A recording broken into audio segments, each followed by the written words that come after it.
পরম দয়ালের রাতুল চরণে আমার শতকোটি কোটি প্রণাম।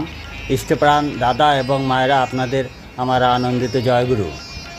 পরমপ্রমা শ্রী ঠাকুরকে এক ভক্ত দাদা প্রশ্ন করেছিলেন, সুসন্তানের জন্য স্বামী স্ত্রী কেমন হওয়া চাই? শ্রী ঠাকুর বললেন, সন্তানের জন্মদান একটা পবিত্র কাজ।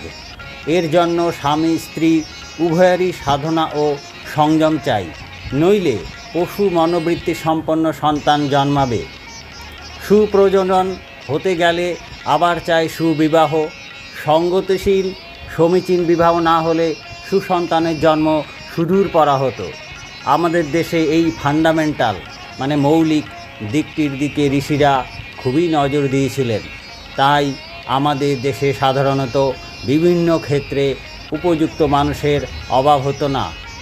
আজ মানুষই খুঁজে পাওয়া যায় না, তার কারণ বিবাহে গণ্ডগোল।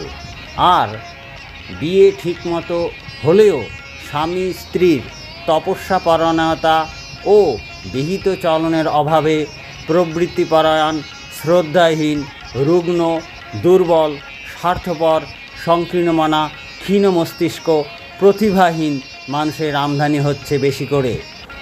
এর মধ্যে যোগাযোগকালে ভদ্রে ছিটকে ছুটকে কিছু কিছু ভালো লোক জন্ম নিচ্ছে, তাই তাদের দৌলতে সমাজ টিকে আছে, আর নইলে বাঁচার পথ ছিল না।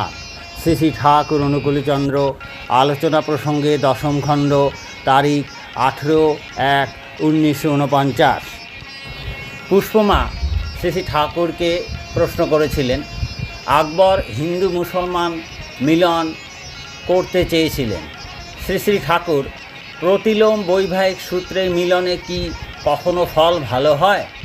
প্রতিলোম বিয়ের প্রোডাক্ট, সন্তান হয় আওরঙ্গজেবের মতো। তারা মিল ভাঙাতেই জানে, মিল করতে পারে না। প্রতিলোমজ সন্তান ট্রেচারাস, বিশ্বাসঘাতক হবেই। আইডিয়াল ও কালচার, ইষ্ট ও কৃষ্টি এর পরিপন্থী না হয়েই পারে না। তারা যার দ্বারা পুষ্ট হবে তারই সর্বনাশ করবে বেশি করে।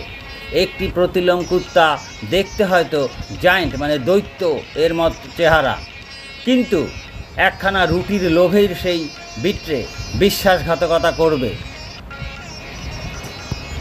পেডিগ্রি ডগ, সৎ বংশশলতা সম্পন্ন কুকুর, তা কখনো করবে না, প্রাণ গেলেও না। অনুলোম সন্তাল হয় ঝাঝালো ও তীক্ষ্ণ। ব্যাস অনুলোম, বিদুর অনুলোম, এদের রকমই আলাদা। শ্রেয়ের প্রতি শ্রদ্ধা এদের স্বভাবগত।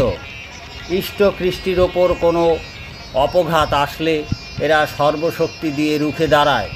ভালো ভালো পারস শব্দের মধ্যে আমি এটা খুবই দেখেছি।